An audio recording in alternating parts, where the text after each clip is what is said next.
안녕하세요. 노니쌤입니다. 혹시 영어 도서관만 보내면 안 돼 라는 이야기를 들어보신 적 있으실까요? 아직 들어보지 못하셨다면 앞으로 듣게 되실 거라고 생각을 해요. 그리고 저 또한 이에 조금은 동감을 하는 바입니다. 저희 아이들이 재원 기간이 길지만 가끔 불가피하게 이사를 가게 되어서 학원을 옮기게 되는 경우들이 있어요. 이럴 때 학부모님들께서 어디 학원을 보내야 하느냐는 질문을 되게 많이들 주시는데 사실 제 입장에서는 꼭 영어 도서관만 추천을 드리지 못하고 있어요. 왜일까요? 오늘 영상에서 그 이유에 대해서 이야기를 나눠보려 합니다.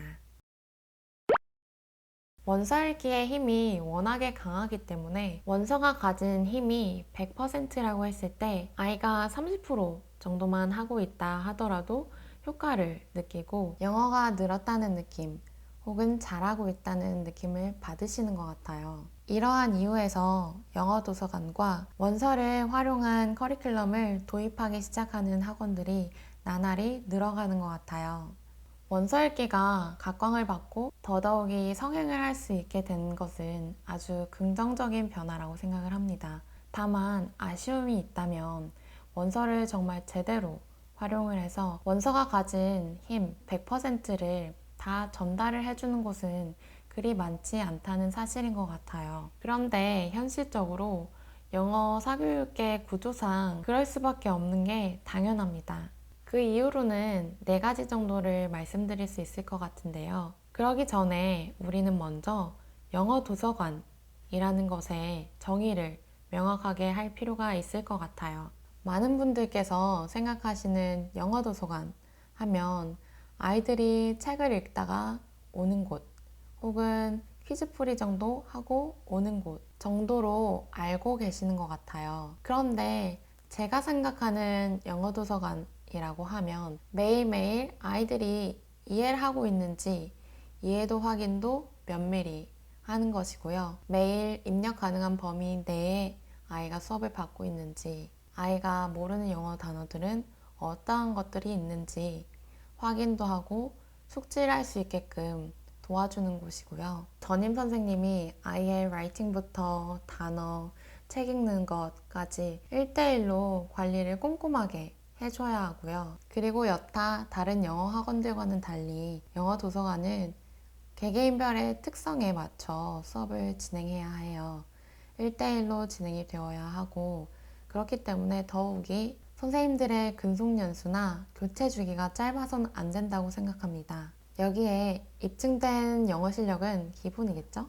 모든 영어 도서관들이 이렇게만 운영이 되면 참 좋겠죠. 그런데 아까도 말씀드렸지만 그럴 수 없는 현실적인 문제들이 몇 가지 있습니다. 첫 번째는 시급인데요. 제가 2011년도에 처음 영어 도서관을 근무할 당시에 시급이 8,000원이었습니다. 당시 최저 시급이 4,000원대였기 때문에 8,000원이면 적지 않은 시급이었습니다. 하지만 해외에서 같이 고등학교를 졸업하고 들어왔던 친구들이 어느 날 저한테 시급이 얼마냐고 물어보더라고요. 그래서 저는 너무나도 즐겁게 8,000원이라고 대답을 해줬었는데요. 돌아오는 대답은 야, 너 왜 거기서 일하고 있어? 라는 대답이었습니다. 알아보니 당시에 토플 학원이나 SAT 학원이나 여타 다른 영어 학원들에서는 시급이 2만 원에서 2만 5천 원 정도로 형성되어 있었습니다. 그로부터 12년이 지난 오늘 여전히 영어 도서관의 시급은 12,000원에서 13,000원 정도로 형성이 되어 있고 이는 다른 영어 학원들보다 현저히 낮은 수준입니다. 이렇기 때문에 영어를 정말 잘한다고 할 수 있는 선생님들은 영어 도서관에서 근무를 할 이유가 없어지는 거죠. 두 번째, 너무나도 쉬운 영어 학원 개원. 혹시 4년제 대학 졸업장만 있으면 학원 개원이 가능하다는 사실 알고 계셨을까요? 특히나 영어 도서관은 영어를 못해도 차릴 수 있는 학원으로 많이 알려져 있습니다. 영어 도서관 프랜차이즈들의 광고에서 보이듯이 말이죠. 제가 전에 영어도서관에서 첨삭 선생님으로 아르바이트를 할 때 일이에요. 저 말고도 다른 선생님들이 여러 분 계셨었는데 매번 다른 장의 첨삭을 저희는 해왔었어요. 그런데 어느 날은 너무 궁금해서 앞에 장들을 펼쳐보았는데 사실 이미 맞는 문장들도 틀리게 고쳐진 부분들도 있었고 틀린 문장을 또다시 틀리게 고쳐둔 문장들도 많이 있었어요. 그런데 확인해보니 그런 게 한두 개가 아니라 정말 많았어요. 그때 의문점이 하나 생겼어요. 이분들은 어떻게 해서 여기서 근무를 하고 계신 거지? 제가 나중에 학원 개원을 하고 그때서야 비로소 깨달았어요. 아, 그 당시에 원장님은 영어를 못 하시는 분이었구나.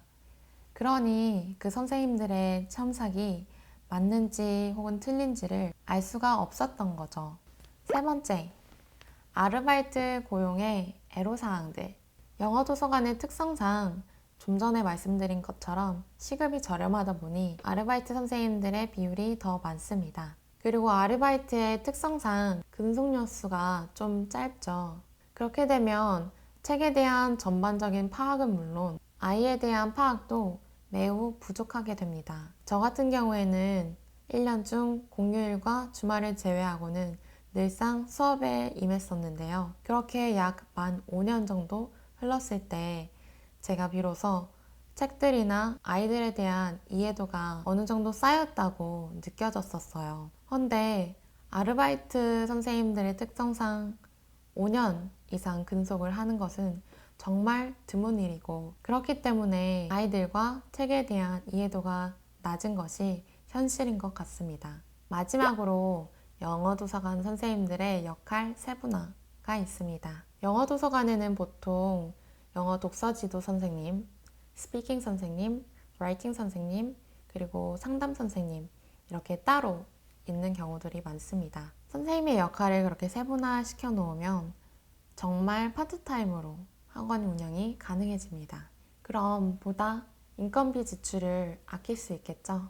하지만 그렇게 되면 아이의 라이팅 실력, 스피킹 실력, 그리고 단어, 독서나 이런 것을 모두 한눈에 볼 수 있는 사람이 없어진다는 문제점이 있습니다. 그 말인즉슨 아이의 전체적인 영어 실력과 전반적인 아이의 실력 향상을 도와줄 수 있는 선생님이 안 계시다는 것이겠죠. 솔직히 말씀드리자면 영어 도서관에서 해리포터까지 읽을 수 있을 정도로 영어 실력을 갖춘 선생님들은 많지 않은 것 같습니다. 선생님조차도 해리포터를 읽지 못하면서 학생이 해리포터를 읽을 수 있도록 지도를 한다는 것 자체가 저는 어불성설이라고 생각을 합니다. 이러한 이유로 영어 도서관만 보내선 안 돼 라는 이야기도 나오고 저 또한도 이사를 가시는 학부모님들께 다른 영어 도서관으로 가시면 됩니다 라고 이야기를 할 수 없는 겁니다. 물론 관리가 잘 되고 있는 영어 도서관도 많습니다. 하지만 찾기가 쉽지 않다면 저는 과감하게 엄마표 영어를 추천드리고 있는데요. 상황이 여의치 않으신 분들이라면 영어 도서관을 보내시되 서브의 개념으로 병행하시는 것이 조금은 더 안전하다고 말씀을 드리고 싶습니다. 원서 읽기의 중요성을 익히 알고 또 아이에게 이 원서 읽기의 힘을 더 실어주고 싶으신 분이라면 저는 조금 힘들지라도 엄마표 영어가 최선의 대안이라고 생각을 합니다. 엄마만큼 좋은 선생님은 없기 때문이죠. 오늘 들려드린 이야기는 어떠셨을까요? 오늘의 이야기는 그러니까 영어도서관에 가지 마라가 아니라 영어도서관을 선택하실 때 조금은 더 까다롭게 살펴보셔야 할 점들이 있다는 것을 알려드리고 싶었고요. 꼭 영어도서관이 아니더라도 또 다른 대안도 있다는 것을 알려드리고 싶었습니다. 오늘 영상도 많은 도움 되셨기를 바라면서 궁금한 점은 언제든 댓글로 달아주시길 부탁드려요. 다음에 또 만나요.